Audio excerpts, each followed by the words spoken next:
Hello, everyone. My name is Michelle Ledoux, and I'm the Director of Hospitality and Restaurant Management at the Institute of Culinary Education. Welcome to this installment of our guest lecture series. As a reminder, this demonstration is being broadcast, so if you're watching online, please post questions to the YouTube chat. And for our students and staff here today, please wait for us to pass around the microphone so we can hear all of your questions. Our goal in these series of demos and lectures is to highlight the culinary excellence of contemporary chefs and culinary entrepreneurs. In the past few months, we have hosted Chef David Lefevre of the Arthur J, Chef Michael Cimaruski of the Michelin-starred Providence, Chef Stephanie Izard of Girl and the Goat, and Buddhist temple chef Jean Quan. Cooking led Ellen to Mexico City for culinary school at age 18. She returned to Los Angeles to cook professionally in some of the city's best kitchens, including the two-Michelin-starred restaurant Providence, where she realized there was ample room for improvement in the standard kitchen workwear. Starting with only $300, Hedley Bennett launched with a single apron, reimagining the kitchen staple with professional grade quality that was also stylish. Now the multi-million-dollar company has grown beyond its beloved apron collection to revamp even more kitchen essentials with pro-grade knives, kitchen linens, and more.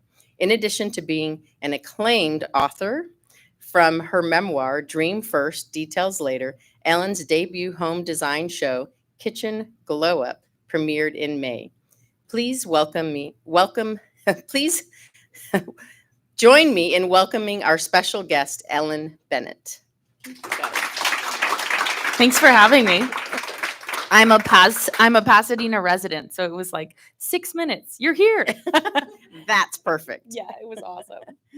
So, Ellen, you have a wonderful career, and it started with culinary school. So can you give us an example of how that started and how you ended up here in this wonderful position that you're in? Yes. I'll start with saying I did not have a clear path. It was very unclear, and it was very windy and confusing. And I was like, what am I doing with my life? So let's just start there. Most people that are super successful one day did not have it all clear and crystal beautiful. It was like, whoa, what am I doing in the world? So I'll scroll back and say that I grew up in LA. I'm half Mexican, half English. So my mom is Mexican. Woo woo. And my dad is super white. And so it was this really interesting combo growing up where I would drink tea at 4 p.m. with my English family. And they had Great Danes, which are those crazy dogs that are like this big. And then, yeah, very English. And then in my Mexican life, it was like I would go visit my abuelita for 3 months at a time in Mexico and, eat enchiladas and run around the streets playing soccer with kids barefoot, just like running around. And it was incredible because I got this really cool visual of two totally different worlds slammed into my childhood. And I was like, I love Mexico, but I'm actually American and I live in the US. Where do I fit in the world? And it was confusing to me because I was young and surrounded by all these kids that were not Mexican. And so as I was growing up in LA, I always found this kind of like homey space in the kitchen. I was like, I'm going to go in the kitchen when I'm at my friends' houses, and I would go visit them, but I'd be asking the mom what she was cooking. And my friends were always like, what are you doing? Like, you came to see me and you're hanging out with my grandma in the kitchen. But I loved it. And I love, anybody that's Mexican or that's ever gone to a Mexican party or Mexico, there's just like this liveliness about it, right? It's a party if you're in a Mexican house.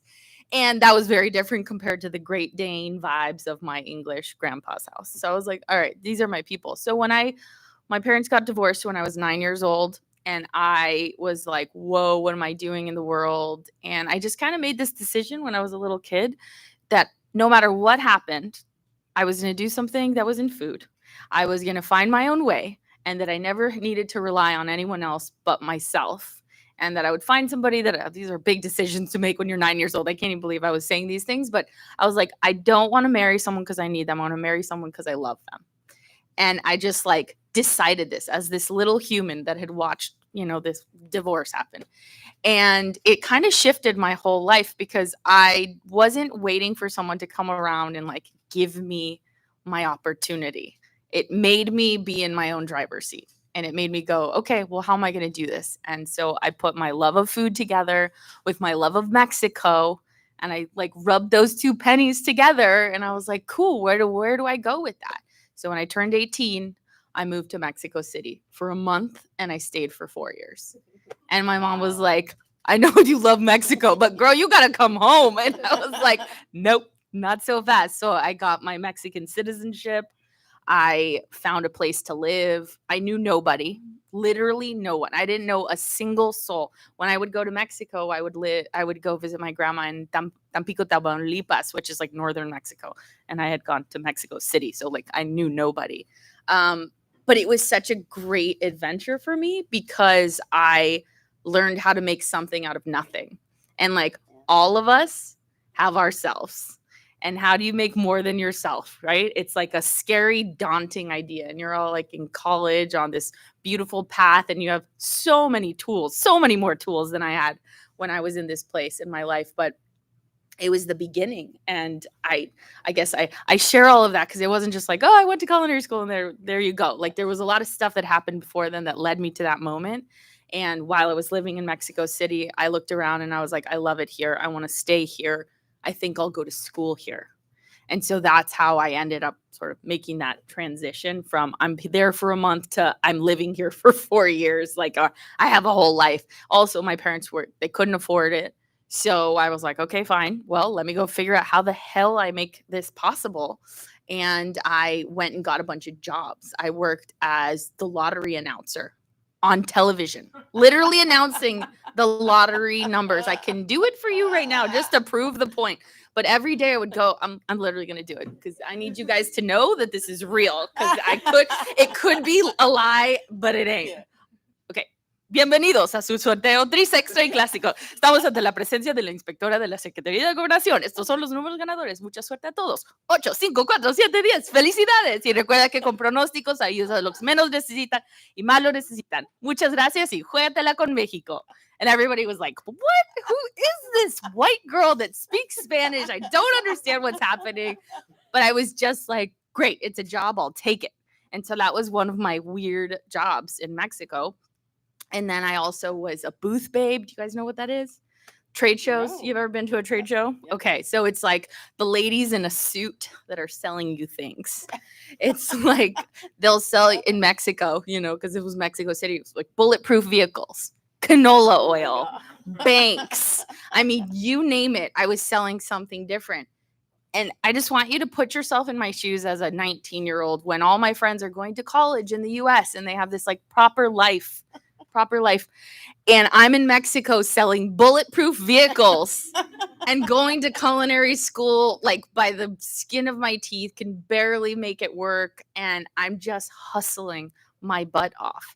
And in that moment, I was like, I do not know what I'm doing in my life. This is crazy. And no one else is doing what I'm doing. But I stuck to my guns because I had this vision. I was like, I'm going to get through school and I'm going to pay my way and I'm going to make it work. And I put my blinders on. And so many times when you're doing something that you really want to do and you have a vision for it, no one else is going to be doing that. So you got to not compare yourself to anyone because you are literally charting your own damn path. And that's what I was doing in Mexico. I was like this weirdo living in Mexico City when going to culinary school.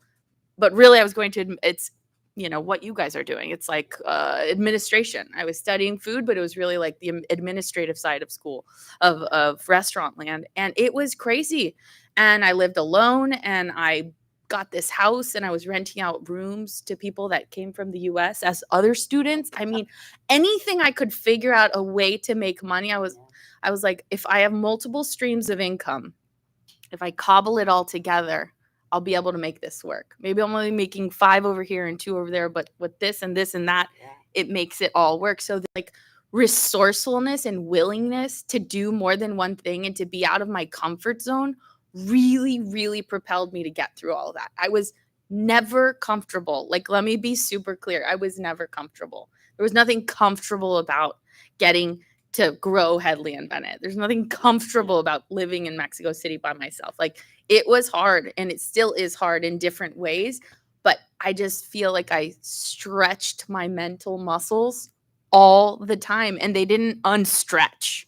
Like, every time I did something really hard, I was like, oh shit, okay, I can do that. And I can probably do a little more. And I like built notches on my confidence belt of life by doing the really hard, uncomfortable, horrible things. So when you have those opportunities, say yes and do it and show up and like commit to the hard thing, even if it's uncomfortable and painful and difficult, because in the long run, you'll look back and be like, okay, that time when I was selling bulletproof vehicles at that weird trade show, like, actually paid off, because guess what? When I started Hedley and Bennett, I was literally able to talk to anyone about anything, because I had been thrown into the deep end of trade shows, and it was so uncomfortable. Nobody wanted to talk to me about it. And now here I was talking about something that I loved, which was Hedley and Bennett. So everybody was listening, and it was awesome. That's amazing. I think, developing those communication skills is really important in all aspects of life. Yeah. Particularly in business, and communicating what your vision is for something, right? Yeah. And I'll say, when I first started selling my aprons, I didn't know what I was doing. I didn't know how to sew. But every time I went and talked to somebody new, it was a practice. It was like a practice. It was like a practice mark. And sometimes I landed it, sometimes I didn't. And then the next time I went to somebody else, I was like, well, this worked and that didn't. So let me just like tweak the way I talk about it. And I used every moment as this like practice run, until all of a sudden you could throw me in front of anybody and I could talk about anything. But it took all these times when no one was looking and nobody cared who I was. Nobody cared who Hedley and Bennett was. There was no judgment. I was just some random girl that was a line cook selling aprons out of her Mini Cooper. They're like, we don't know who the hell you are. What are you doing? What? It was like that for years. Wow. And so you transitioned back from Mexico City, which a dynamic city. Yes. Back to LA, and that's where you started working in the kitchens of Los Angeles. Yeah. So we fast forward. I lived in Mexico for 4 years. I graduated. Hallelujah. And I looked around at my life and I was like, well, is this it? Like, I'm 22. Did I make it? Right. And I was comfortable for the first time in a really long time. And I thought, this can't possibly be it. So I actually sold everything I had built out in Mexico, and I packed my bags and I moved back to LA, and I moved in with my mom, which was a real sticker shock when you're living in Mexico City by yourself for 4 years, like real dynamic life over there. And now I'm back at my mom's house. But I knew that's what I needed to do to like get my money together and be able to do this. And then a friend of mine gave me a list of the top 10 restaurants in LA, which included like AOC, Moza, Providence, etc. I had been living in Mexico, so I didn't know who any of these people were. And I just treated it the same way I treated all these things I was doing in Mexico. It was like they were auditions. I was like, I'm walking in and I'm auditioning to get a job. And I'm going to show my best face, and I'm going to put my best foot forward, and I'm going to talk to people. I'm going to look them in the eye, and I'm going to track down the chef, and I'm not going to send an email. I'm actually going to storm in to the kitchen between 2 and 4 p.m., which is when they have time. And I did it in the old school way that I got my jobs in Mexico City. And I walked in, and I'll never forget getting my job at Providence. Like, I asked the busboy who was outside on his lunch break. I was like, hey, where's the chef? Can you introduce me to him? And he's like, yeah, he's inside. And he like let me into the restaurant, walks me into the Providence kitchen, drops me off in the kitchen. I turn around, he's gone. And I'm just like standing here inside Providence's restaurant, like stainless steel, this giant moose of a man. Yeah. Cimarusti's in the corner, and they're like, that's the chef. And I'm like, oh shit. Okay. And so I go up to chef and I'm like, hi, my name's Ellen Bennett. It's so nice to meet you. Your restaurant's incredible. I love everything you stand for. I had no idea what I was talking about. And I just pitched myself to him. And I said, I would love the opportunity to work here. You stand for something incredible. Let me come in and, do a stage, and you're going to see I am Mexican and I have the work ethic to prove it. And he was like, what? Okay. And so he said, fine, come in tomorrow and we'll see, how it goes. And I was like, even better. I'll come in all weekend so you really see this is not just a one-trick pony one day. I'm going to work all weekend and you see my work ethic. And he was like, okay, sure. Just calm down. And then I left and I came back. I worked that night and I swore they would give me the job. And at the end of the night, I was like, so do I get the job? And they were like, oh, we're not even hiring. And I was like, oh my God, I got my pinky in the door. I've got this opportunity. I am not leaving here. Okay. Yeah. I was not going to leave. I said, don't worry. I would like to keep coming for free. I want to work here because you guys are the best of the best. And just let me keep coming. And guess what? I kept coming. And 2 weeks later, not even a month later, 2 weeks later, they were like, how quickly can you quit your other jobs? We want to hire you full time. And so it's just like an example of a no doesn't always mean no in the long haul. Okay. Right. A no means no today, but a no does not mean no tomorrow. And when people see your persistence and that you show up and you're willing to keep trying and to not just like take the safe path, right? The safe path would have been like, oh, okay, I'm so sorry. Thank you. Goodbye. Leave the building. But because I was resilient enough to say, hey, no, I want to stay. I'll help. I want to learn for free. I got that job. And next thing you know, I had people from the best schools in the country working below me at Providence because I had managed to get myself into that spot. So it's really like, do not take the no as a permanent thing. Nobody cares about your dreams other than you. So you got to be the one to advocate for it and fight for it and do the uncomfortable thing to get you to the seat that you want to have, you know? Absolutely. That's very, very, very true. And so while working in the kitchen of Providence, then you realized there was a need for something that you were wearing every day. Yeah. And so tell them how you figured out you were going to develop these aprons. Yeah. So I'd been working there for about a year and a half. And who has heard of Hedley and Bennett? Who's seen it out in the world? Okay. For the ones that haven't, so I'm wearing one. There's this little red ampersand on the chest. Okay. If you ever watch Top Chef or Food, basically any show on Food Network, or what's Gordon Ramsay's show? Next Level Chef, all those guys. Yeah. So this is our uniform. This is the apron that they wear on these TV shows. When I was cooking at Providence, we were handed like a paper thin poly cotton, shoelace strapped neck. It was awful, right? It was like you would light yourself on fire just by standing there.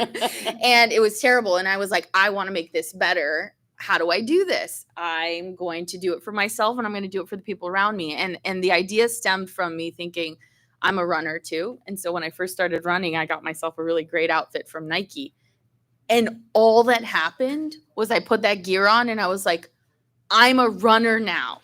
Yeah. Like I just told myself that. And I literally stood in the mirror and I'm like, I am a runner now. And it was like so dumb, but awesome. And at that moment, I realized like, that's not dumb. This is so cool. Like I just shifted my own perspective to think that I can run. And then guess what I did?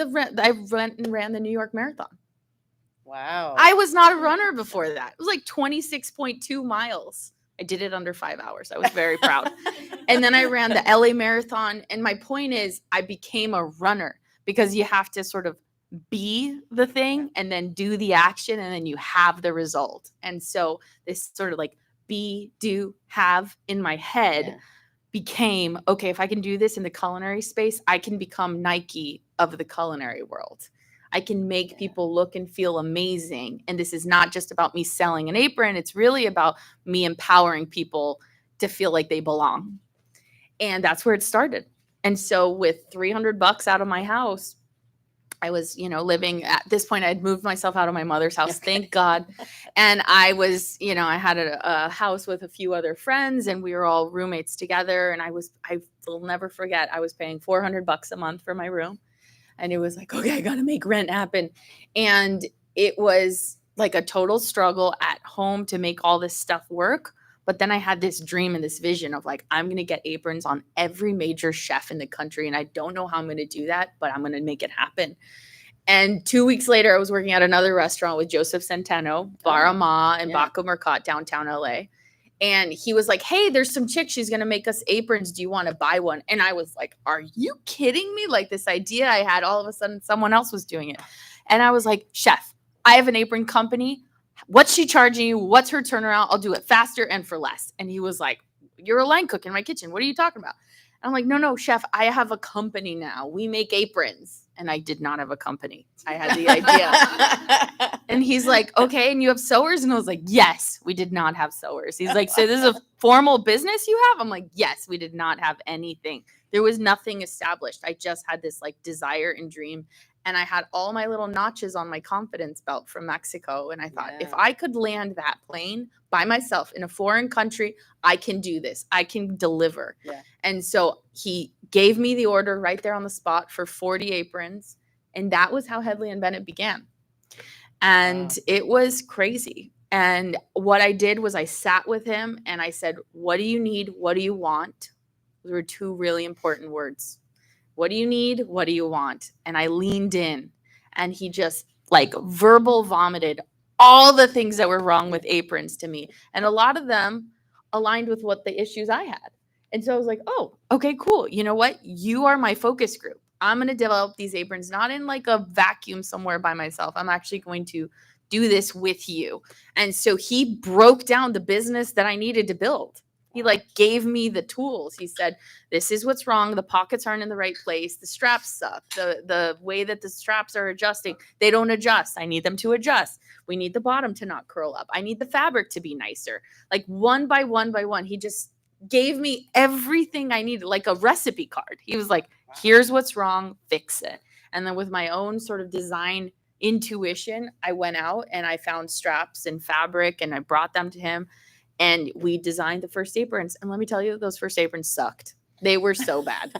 They were so bad. But it was like get on the road and start the thing versus trying to make it perfect before you let it take off. Right. And because I started it, I turned those aprons in. And 24 hours later, he was like, Bennett, your aprons suck. And I was like, I almost died. I was cooking that night. He pulled me into his office. And I was like, okay, this is my one and only customer. I cannot mess this up. Right.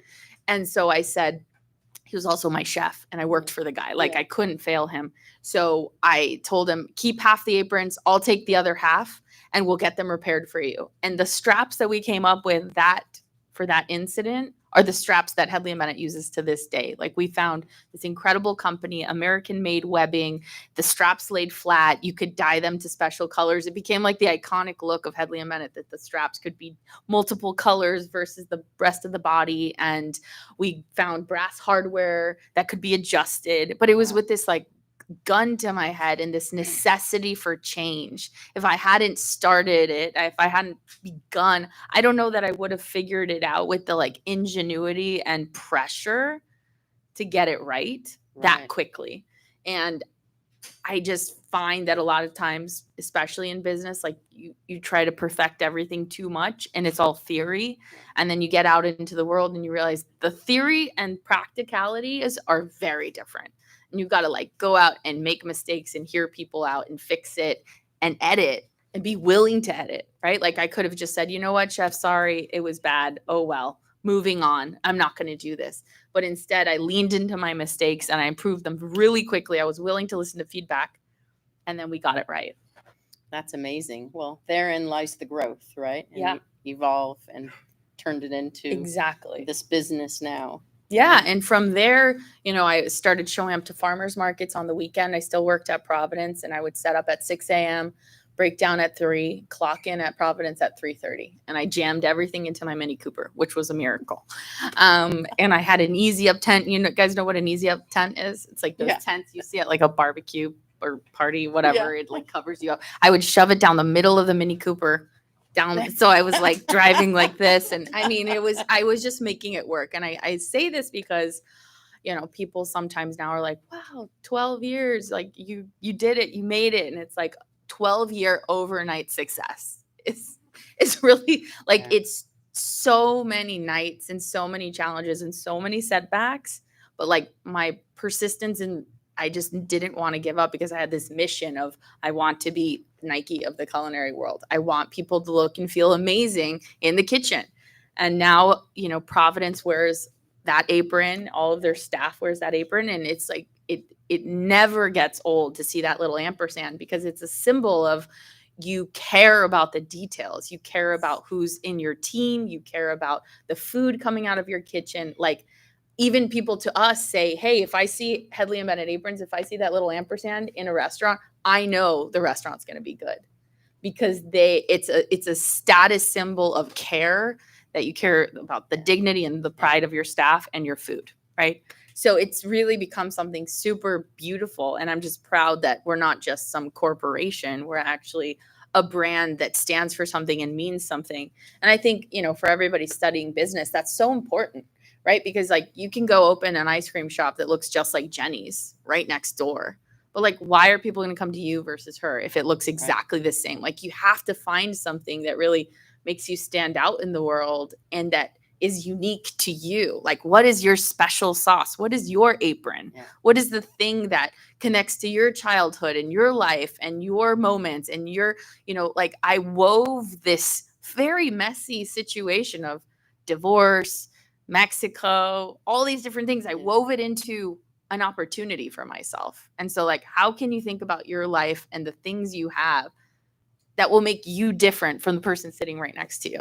Because the world wants different. They don't want the same thing. Look at who's on the best new chefs list. Everything is unique now. It's not just like some basic whatever burger spot, right? They want to know what's the like best and coolest Taiwanese. They want to like lean into your roots and your background and the things that maybe when we were young we felt embarrassed about are the things that make us different now and special. So like, it's cool to lean into that. 100%. And that's what we talk about a lot in the culinary management classes, is finding that unique selling proposition and then embracing your culture and bringing that forth too. Yeah. So tell them a little bit about the branding and about the name, Yeah. because the name means a lot, right? Yeah. So when I was coming up with this company, literally like flying the plane and building it at the same time, I had a list of names, and I was running around LA, and I had Hedley and I had Bennett and I had all these other names. And a friend of mine was like, what if you do Hedley and Bennett? Those are your two names. They mean so much. And I was like, oh my God, you're right. And I put the and in the middle, and I put a little box around it because I loved the Lacoste alligator. I felt like the Lacoste alligator was so iconic. Everybody kind of knew what it was. It wasn't like too crazy on the branding side. It was timeless. And I loved timeless. And so I wanted to do something that was, there's like trendy brands and then there's heritage brands. Heritage to me means like it's around for the ages. Le Creuset, heritage. All Clad, heritage. I don't know, Hot Topic, not heritage. Right? It's just like, that's not the vibe. Okay. And so I really wanted to do something that people couldn't put their finger on when it started. I didn't want to have a matcha shop with pastel pink walls and like fake fiddle figs in the corner, right? I did not want to do that. I wanted to have something that was really beautiful. So I took my last name, Hedley Bennett, and Hedley was my English grandfather. I merged them together. And so it's a nod to my English and Mexican background and my English and Mexican culture. And it also sounded really regal, like very, almost like a law firm or something. And when I was 24 years old, this scrappy young woman, Mexican young woman in LA, Mexican, Jewish, young woman. Yeah. I'm like, what other things could you say? It's just like all of the minorities. And a lot of people didn't take me seriously. Honestly, a lot of people thought it was a joke. They were like, that's cute. Good luck with your little idea, little lady. Yeah. I was like, first of all, don't you ever call me a little lady. Yeah. But I just was out on a mission to prove to these people that I was going to do something that was really legit. And so I leaned into that name, and it felt very profesh and proper. And I had people, we have a 16,000 square foot factory in Vernon, which is adjacent to downtown LA. Yeah. And I would have people walk into that office and they'd be like, where's the owner? And they would expect some like white older man. I have so many incredible mentors that are white older men, but like they expected that to be the person that walked out and was the owner of Hedley and Bennett. And I was like, it's me. And they couldn't believe it. They could not believe it. So it is possible. Here I am. But yeah, that was the name. And I think it's really important to find something that's really special and to survey people. Like I surveyed so many people once I got that name and I figured it out. I asked them, what does this mean to you? What does it sound like? How do you feel? Like, don't be afraid of feedback, especially when you're putting your money and energy and time into a business or an opportunity. You got to hear what people have to say, and not just some like random Joe Blow. Like, go to people that actually have experience and a point of view and ask them, what do they think? How does this sound to them? A lot of the business that I gained for Hedley and Bennett was doing that. Like I would meet chefs at the farmer's market and I would say, hey, can I swing by your restaurant? I'd love to show you what I'm working on with Hedley and Bennett. Listen to like how I said that. I was not like, hey, I want to sell you aprons. Okay. I was like, I want to be your friend and I want feedback from you. And then I would go to the restaurant and I'd be like, so here's what I'm working on. Here's all the fabrics. Here's the straps. What do you think? What am I missing? What else do I need? How else can I do this right? And guess what would happen? They would buy aprons. Yeah. They would be like, I love this, but you know what? You have to change this. These straps aren't the right ones, or maybe I need the fabric. It'll be a little bit different. And next thing you know, we're collaborating and I'm building a community and I didn't even know it. And they would then feel committed to me because I was earnest and I cared and I was excited about what I was doing and I was willing to hear what they had to say. I wasn't just like, oh, I have all the answers. Get out of my way. I know what I'm doing. And then they would be like, cool, awesome. I'd love to buy some. And that's how I met Michael Voltaggio. That's how I got Josiah Citrine on the bandwagon, John and Vinny, like Stephanie Izzard, Brooke Williamson, people that you look around and now are like sort of these tent poles of the industry. Back then, they were just like running around being young chefs. And I was talking to them and they became my friends, but they more than anything became my allies. And they really helped grow Hedley and Bennett because they would wear my product on TV. They would go out into the industry and I got the best of the best. So then everyone else saw them wearing it. They're like, we want that too. So speak to that a little bit about the growth. So when you first started the first apron, in what year did that happen? So that was 2012, July 2012. Wow. I said, I have an apron company, chef. I'll do this for you in July. That's when the company started. Then I like ran to, I don't know, where was it? Like, did you know how to sew? No, I did not know how to sew. I still don't know how to sew, but I went and got a business license by the state of California and the city of LA. And I was like, now I'm really official. So I got that first, and then I put the name on there, and I was working out of my house, and I filled my living room with tons of rolls of fabric and whatnot. And then I outgrew that. My roommates kind of kicked me out of the living room. They're like, enough's enough. And so then I found this little 400 square foot office in downtown LA, and they wouldn't even give me the lease on this 400 square foot office that was $400 a month. They would not give me the lease. They were like, nope. Wow. Yeah, I was like, really? Wow. Okay. So I had to get my aunt to co-sign my $400 a month little office. But that little office was like, it was the little engine that could. I was like, we are so legit and official. And I remember inviting a chef from Venice to come out, and our cutting table hadn't arrived. So he walked into a literal empty office with like 10 rolls of fabric in the corner and a desk. And we were like, welcome to Hedley and Bennett. And he was like, oh my God. And so there were so many moments like that. But then Alton Brown heard about us through some collaboration out in the world that he wanted to do with his company called Open Sky. And they reached out to us and they said, hey, Alton Brown wants to talk to you about an apron. And we couldn't believe it. I mean, everyone knows who Alton Brown is, right? So like back in the day, we were like, oh my God, this is incredible.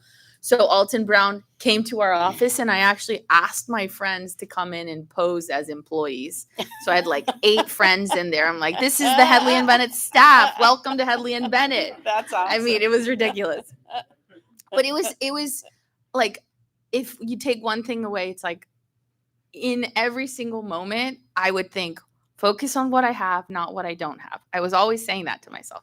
Focus on what you have, not what you don't have. What do I have? I've got friends. Great. Throw them in the office. Okay. I needed my finances to be more organized. I didn't know how to do bookkeeping.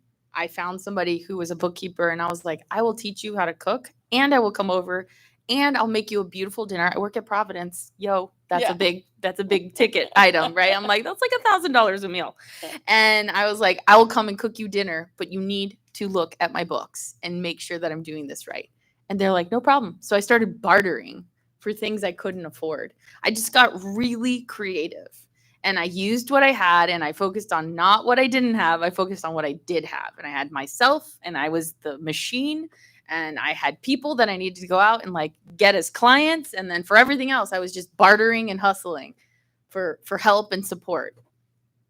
And that's literally, I just like brick by brick pulled it together that way. And so, one client went to 5 and 5 went to 50. And next thing you know, 2 years had gone by, and I was like, I need to quit Providence. And I cut that safety line. I was making $11 an hour, and I was like terrified to let go of that paycheck. Terrified.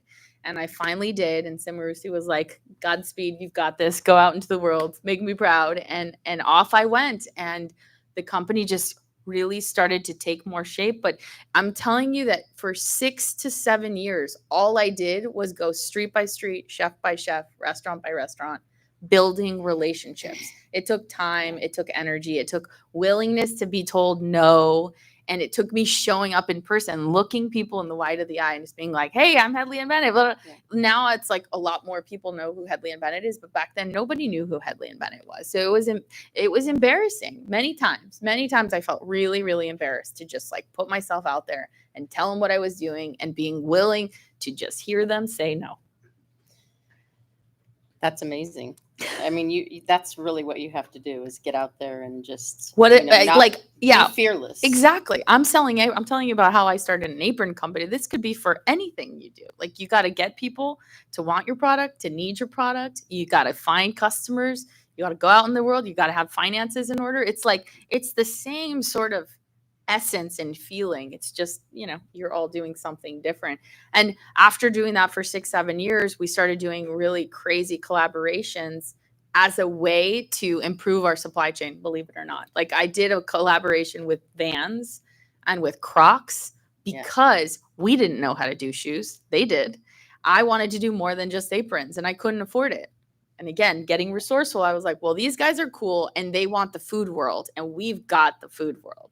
So how about we get together and do a product together and make it a collab, and it'll be awesome. And from there, it was like this revelation to do collabs back then. And so we did that. Then Madewell came along, and I pitched, hey, let's do a jumpsuit together. Let's do an apron and a jumpsuit. Let's do something that you do really well and we do really well and come together. And that helped just kind of like catapult us from small, bespoke, local apron company to, whoa, this is an actual brand, and we want to do stuff with them. And we had this very kind of colorful branding that was bright, iconic. You remembered it, and people wanted that energy. They wanted that sort of look. I don't know if you guys have ever seen our Vans shoes, but the sole of the Vans shoe is rainbow colored. And so when you're in a kitchen, they're non-slip too. And the Crocs are like super fun as well. But when you lift your foot, it's like party on the bottom, but like serious on the top. And that was the whole energy, and then make them non-slip. And anyway, it was just like everything we did was serious, but with a wink. And that little wink really took us far in this collab world. And, I'll tell you guys, because I think it's important that you see the scale and the growth. Like, this year we'll do about 30 million in revenue.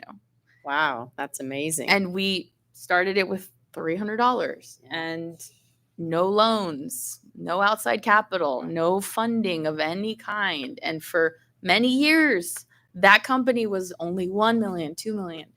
We stayed at 4 for a really long time. Then we stayed at 5 for a while. I couldn't get over the 5 mark. And it was just like these like big hurdles to get through, to get to the next level. And it was painful and difficult. And I made so many mistakes along the way.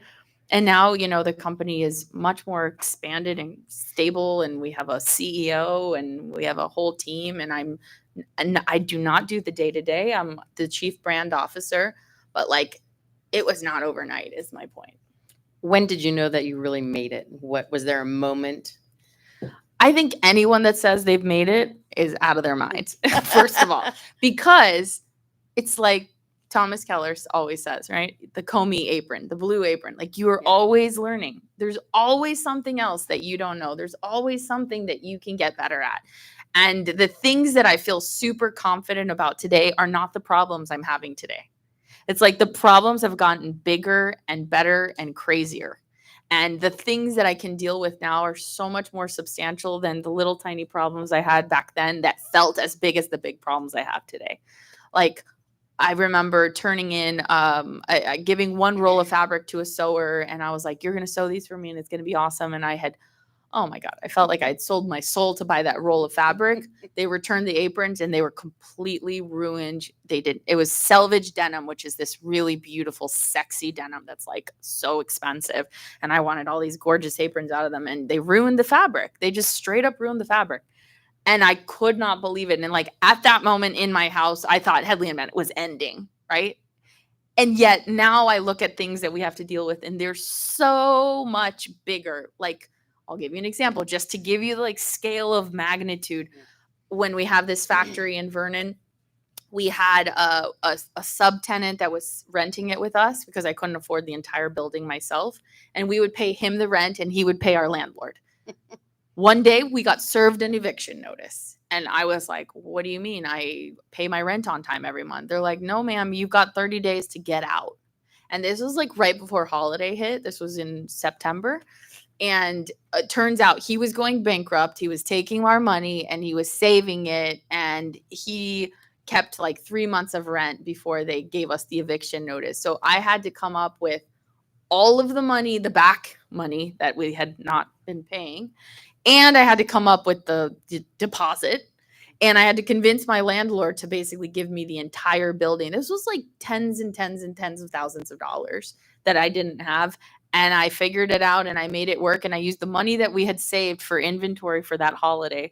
I put it towards that. And then we made every apron that year to order, which was completely psychotic because you've got orders coming in for Christmas.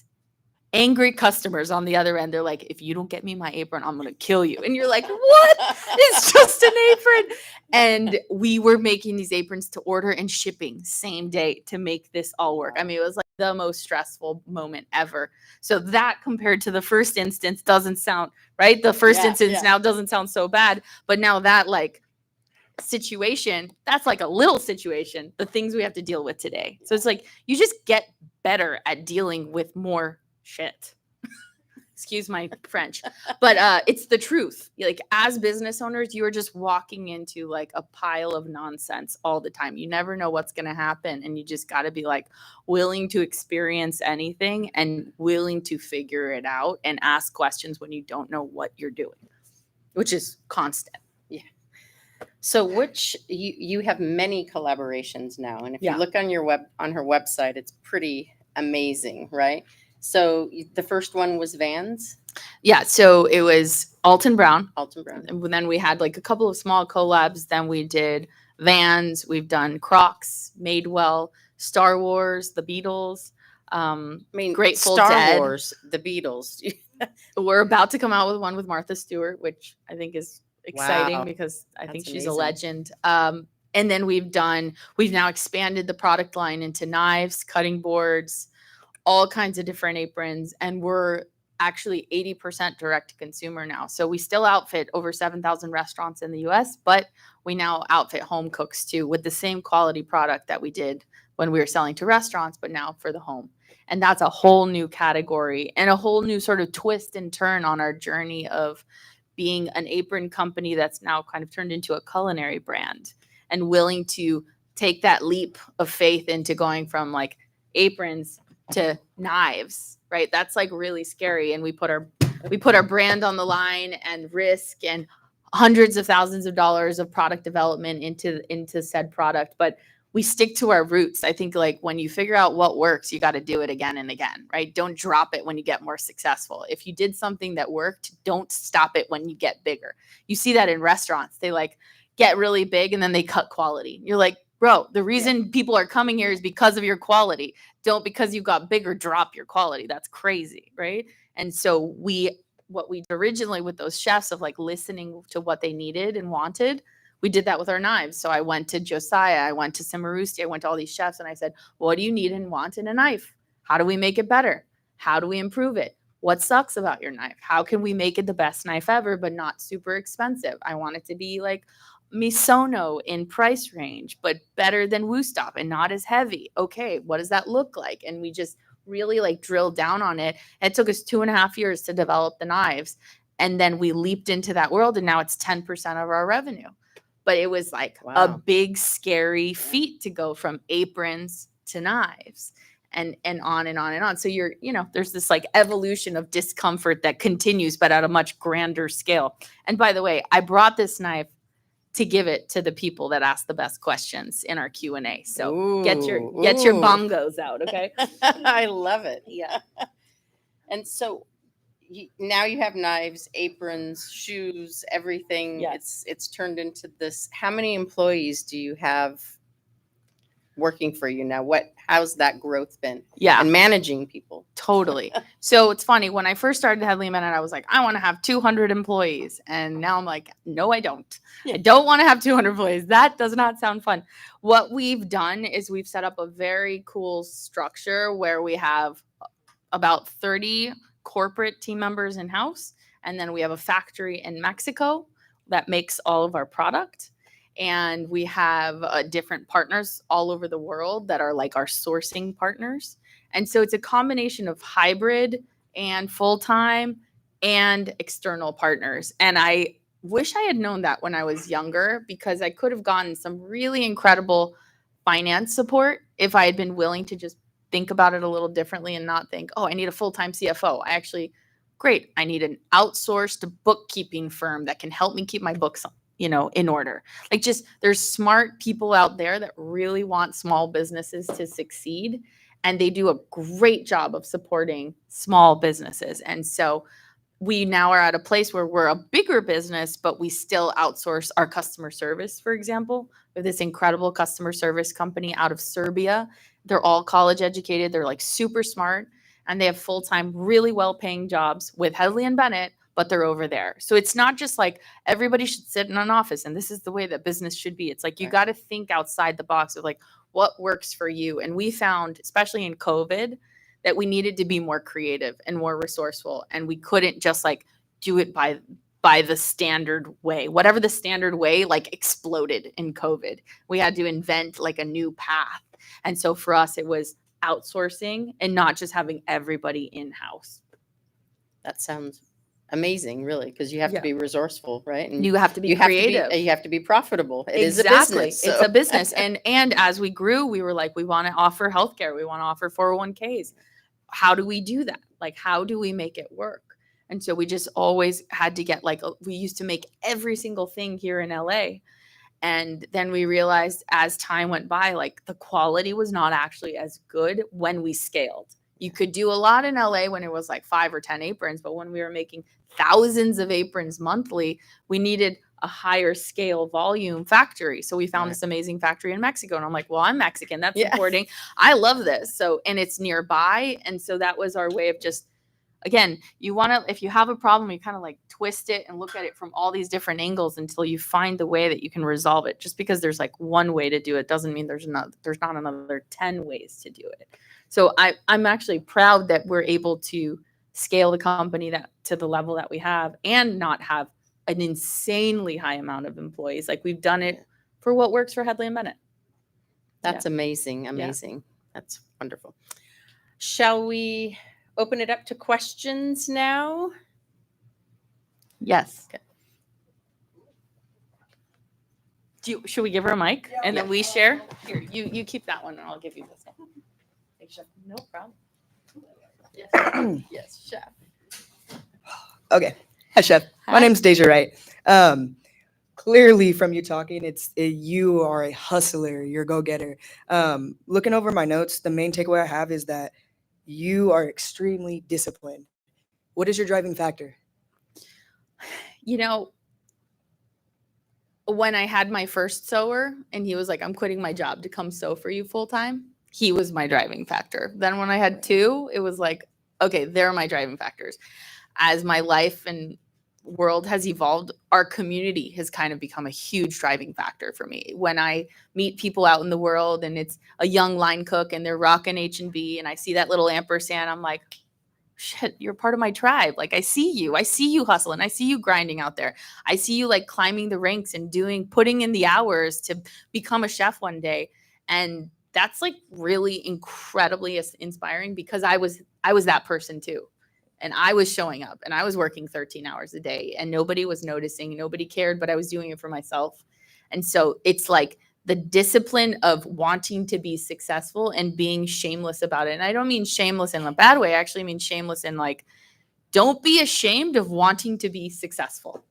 It is okay to want to succeed. It is okay to have a seat at the table. It is okay to not have come from a background where, maybe I know a lot of people now that have a lot of money. And honestly, the ones that did it themselves are the happiest ones. Like when they built and forged that path forward, it's really exciting. It's like the journey of making something out of nothing gets me up every day. And then when I look at our community, that gets me up every day. And when I see that line cook wearing it, that gets me up every day. And now I have 2 kids. Boy, do they get me up every day, literally and mentally. But all of it just contributes to it. But, my original thing of like, I want to be Nike of the culinary world. Like that was my vision and that was my mission. And I stuck to it. And it took many years to bring it to life out of nothing. And a lot of people are going to say like, it's not real until it's real. And you have to be the one to like make it real. Right now, people are like, oh yeah, Hedley Bennett is so cool. Those same people would be like, we don't know what you're talking about. What is this thing you're talking about? Like, it was just, yeah, it's crazy. Does that answer your question? Totally. Thank you. Awesome. All right. Yes. Oh yeah. Okay. We'll switch it back. I'll bring that back. Okay, perfect. It's gonna be like a game of chairs. Okay.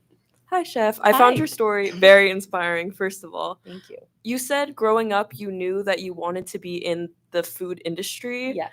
And then you came back and you were working in Providence. Did you have a vision to open a business before the aprons started? Or was it like you wanted to maybe be a like celebrity chef? Maybe you had like a different way of doing that? Or was Totally. it No, always a such a good business? question. I did not want to be a celebrity chef. I actually wanted to have taco empire. Like I literally I was like, I want a taco empire. I love tacos. I'm going to have so many spots all over the city and it's going to be amazing. And so I thought if I'm going to have a restaurant, I should work in restaurants. I know that I need to understand the business side of it. So I got these jobs. And while I was working there, I realized, wait a second, I love food. I don't know if I want to own restaurants. This is so grueling, so complicated. Granted, then I went and started like a manufacturing brand, which is just as hard. But I think that I really did want to have restaurants, taco restaurants. Can I add to that? Yes, please. Was it a scary decision to decide to go into the business world outside of like restaurant owning? 100%. And remember what I said of like, you got to get on the journey to figure out like what you're actually doing. And if what you're going to do is the right thing. If I hadn't gotten a job at a restaurant, Hedley and Bennett wouldn't exist because I wouldn't have seen the need in the restaurants for these better uniforms. And it took me going in there and getting my butt kicked and working 13 hours to realize that these uniforms were terrible. And that led me to this. So sometimes like the road is going to be really windy and one thing is not where you think it's going to take you. And, I ended up in business land doing the thing I love for food without cooking anymore, which is kind of like my dream come true. And in so many ways, I have a show that you mentioned earlier called Kitchen Glow Up, where I go into people's homes and I redesign them through the lens of a chef. So I like fix the kitchen to be functional. And it's super nerdy. It's kind of like The Bear meets Home Edit. I don't know if you guys have ever seen the Home Edit, but like they make everything very organized. Anyway, it's like organization and The Bear in someone's house, like clean the walk-in, but it's like a random lady and her like canned goods. But like all of these windy roads of Hedley and Bennett led me to be able to have this show now that's like a physical manifestation of what I used to do in professional kitchens, but now in the home. So the windy road continues even today. I'm still finding interesting, fun opportunities that I can be a part of that have nothing to do with the original thing that I started, but they all kind of contribute to each other. I'm on the Delta Culinary Board. So Delta Airlines has a group of chefs that help guide what the entire airline is going to make. Like, never in my wildest dreams did I think I would one day be on Delta Airlines Culinary Board. But it's because of this other thing that led to this other thing, and me saying yes, yes, yes, yes, and figuring out how to do it, that I'm like constantly kind of piecing it all together. Yeah. Thank you so much, Chef. Yeah. Who was first, Michelle? Did you think? No. I think it was black and white, and then Yeah. Just pass it along. Okay. Hi, Chef. Hi. I just want to say your inspiration is I'm sorry. Your story, it's super never apologize. inspirational. Thank And you. like your grit, it's like, so I'm like inspired. But I wanted to ask, like, I'm not sure if you still cook or be in the kitchen, but do you ever miss being in that restaurant? Like, Oh, deep. Yes, I actually do a lot. I miss it a lot. Again, just me and my crazy wild life. But I now at home, I do a lot of cooking videos with chefs where I bring them to my house and we cook together, or I'll invite like 15 people and I make everybody show up with ingredients, and then we all cook outside together. And so it feels like we're in the weeds, but it's really just a backyard party. So I'm always trying to find ways to like get that adrenaline again. And sometimes, like back in the day, I would work the line at Bestia. I would text Ori and I'd say, hey, I'm getting out of my office. Can I come over and cook? And he'd be like, yeah. And I would roll up and I would cook the night on like a Friday night, and I'd work grill. Like I wanted it, and it kept me connected. And I think that we still use and talk to and work with chefs as our main point of contact for like all product development. So I get to go back into the kitchens. Anytime we do a food event, I go, sometimes I even cook at food events. So I like find different ways to be able to cook, even if I don't have a restaurant myself. Yeah. It's the thing that like still keeps me afloat. Yes. And then, well, Yeah. Her and him. Yeah. Hi, Chef. Thank you for being here today. Yeah. Thank you. At 22 in Mexico City, you had formed a very comfortable life for yourself, Yeah.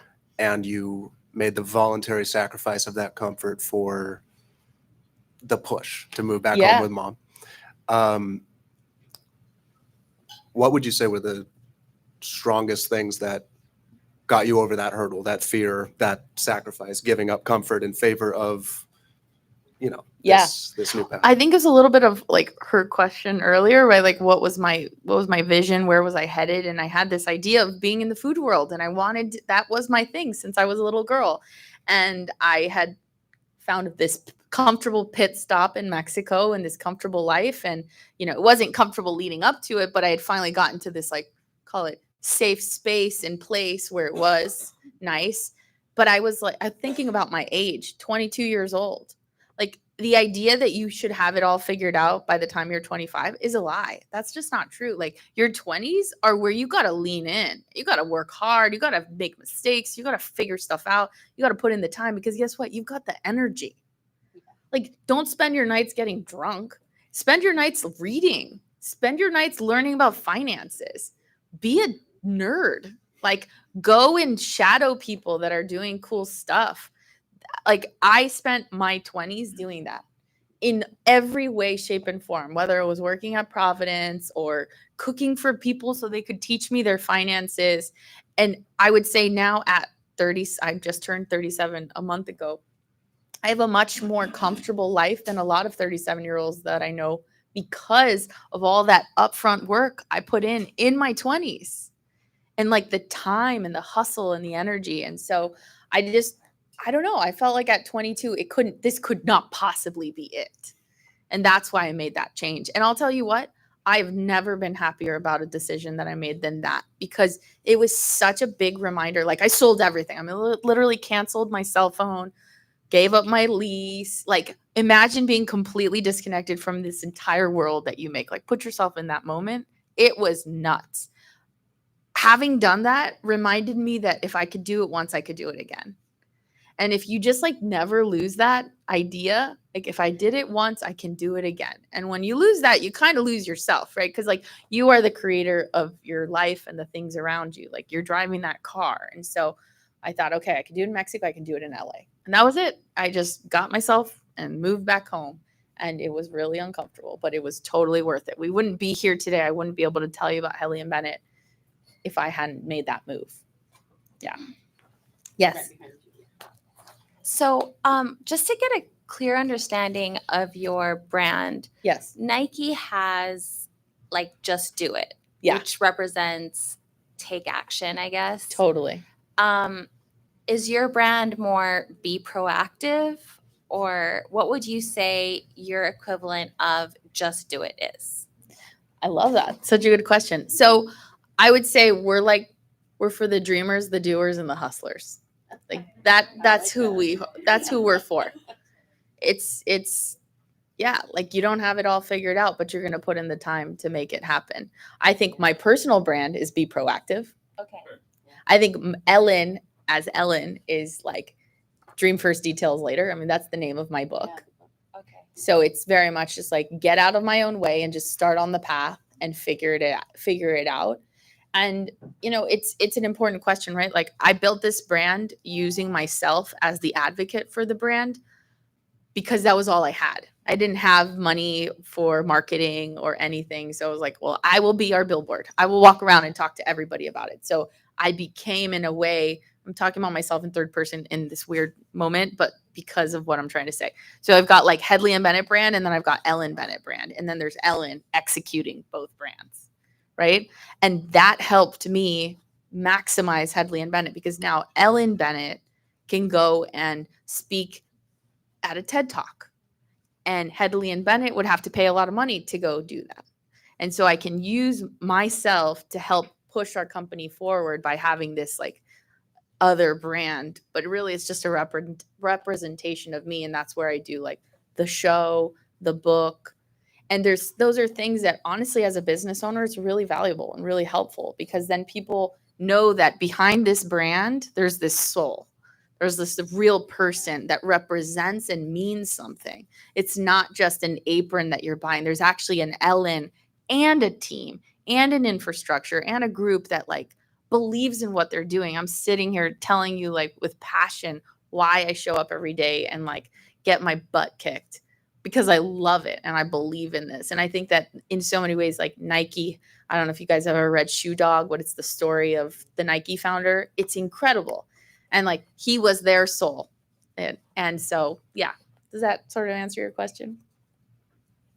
In a way, I think Tell me. what I am just curious about is what is your mechanism to move forward? Like, how do you see yourself? Like, what was it that said, yes, I'm going to leave my apartment in Mexico. Yes, I'm going to start sewing.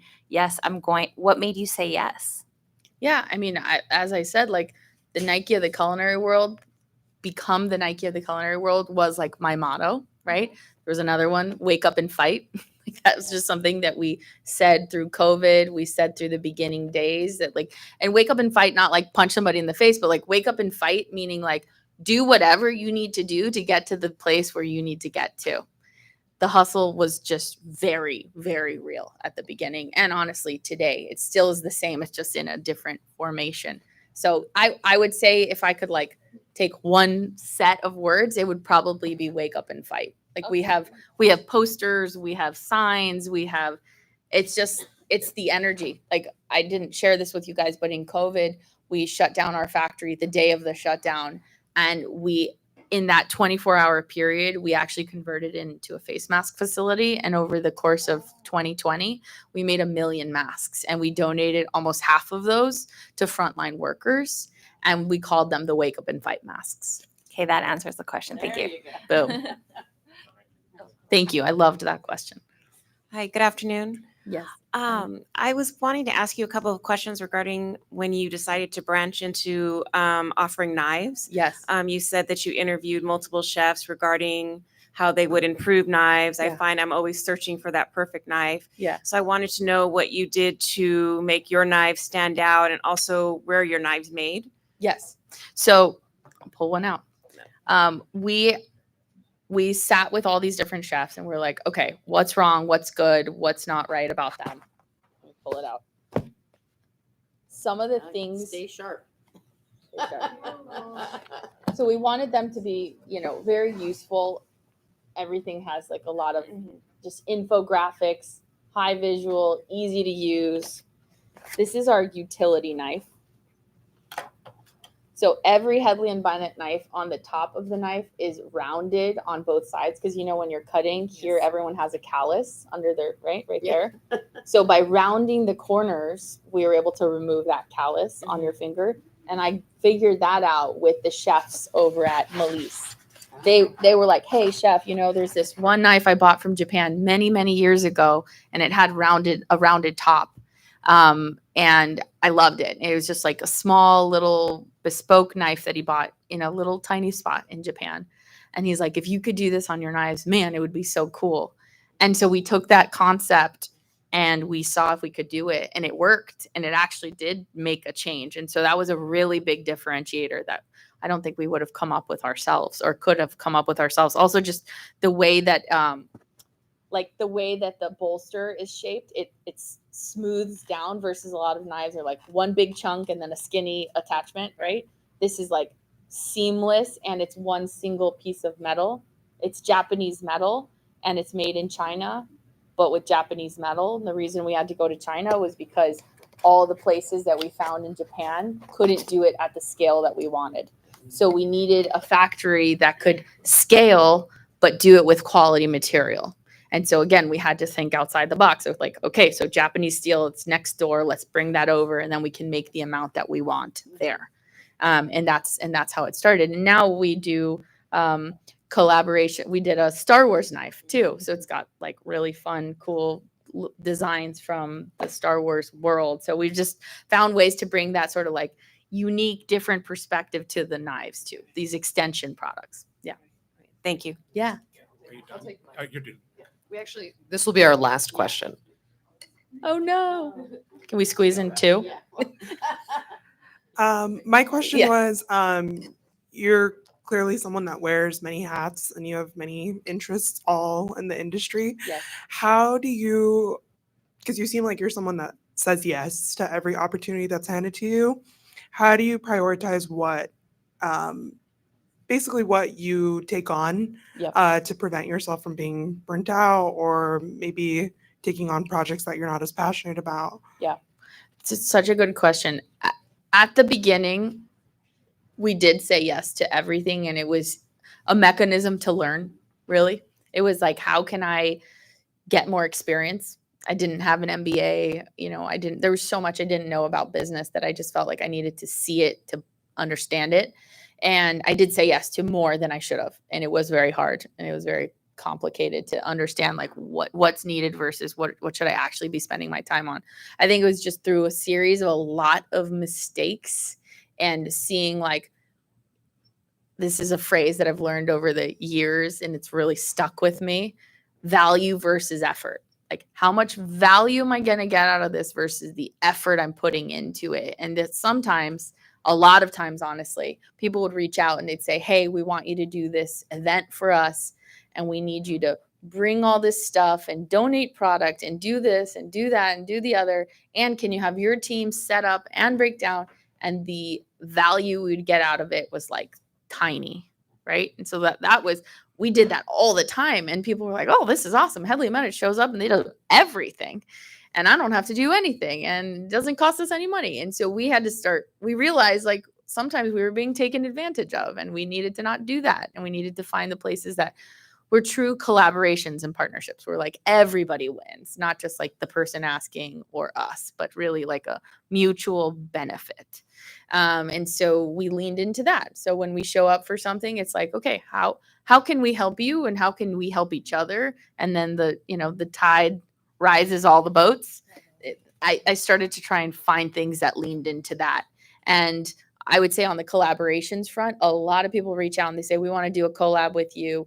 If they aren't bringing something unique to the table and we aren't bringing something unique to the table, we don't do it. So we say no to a lot of things. And like that's on you to navigate which ones you're going to say no to and which ones you find value in. But it was like, oh God, I don't know, 9-10 years of it. And then of just trying stuff. And then when I had my first son 3 years ago, I was like, I can't be the CEO and do all this stuff and be the mom and so it wasn't until I stopped being the CEO and really leaned into the chief brand officer piece that I was able to do stuff like the show or the book or the Delta Culinary Board. That was not stuff I was doing while I was running the company. I was focused and pouring, and being here. Yeah, exactly. So I think I have had to sacrifice that because that means I'm not making every decision in the company. I'm not at every meeting. I'm not managing every single dollar.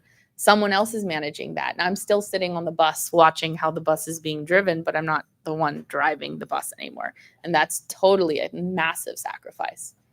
Yeah. Thank you. We have one last question here. Where was it? Erica. This is the last question. Hi. So now that you're at this point, where do you see yourself? Like what's the sorry. No, you're good.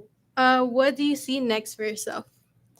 What do I see next for myself? I think it's a continuation of this like new chapter, which is I'm not just an entrepreneur, I'm a mom. And that's a really important role, like a very important role, maybe the most important role I've ever had. And so I don't know how many people have kids in here. Raise your hand if you have a kid. Okay, so there's like a couple people. All right. I mean, it's a crazy life change to have children. And so I would say it's like prioritization has shifted a lot in my life where I'm prioritizing family and kids first and then work. And somewhere in there is like relationships and friends and then work.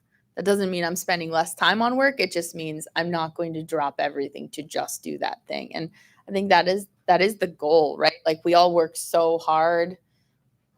We can't just work hard to work hard. We got to work hard for something, for some purpose, some greater value, right? And that to me is like my children and it's our community and it's the people we employ, right? But there's like an order in there that is a little different than when I would just straight up call it workaholic. Like I literally worked around the clock every day, but that's what I had to do to kind of get the company to where it needed to go. And then I had to let go of the reins and give them to other people so that I could have a sustainable life and that they could run the company super effectively. And we could be like the art to the science. So I'm really leaning into the art piece of my life versus the science piece that I had to do early on. The science would be like the number crunching and the ops and supply chain and all that stuff. Now I lean into the parts that I'm really good at and I'm okay with saying, you know what, I'm not as good at that other stuff. I'm going to let other people do it. So it's being honest enough with yourself with enough experience to say, I don't have to do all these jobs and I actually should have other people do jobs that I'm not as good at. Thank you. Yeah.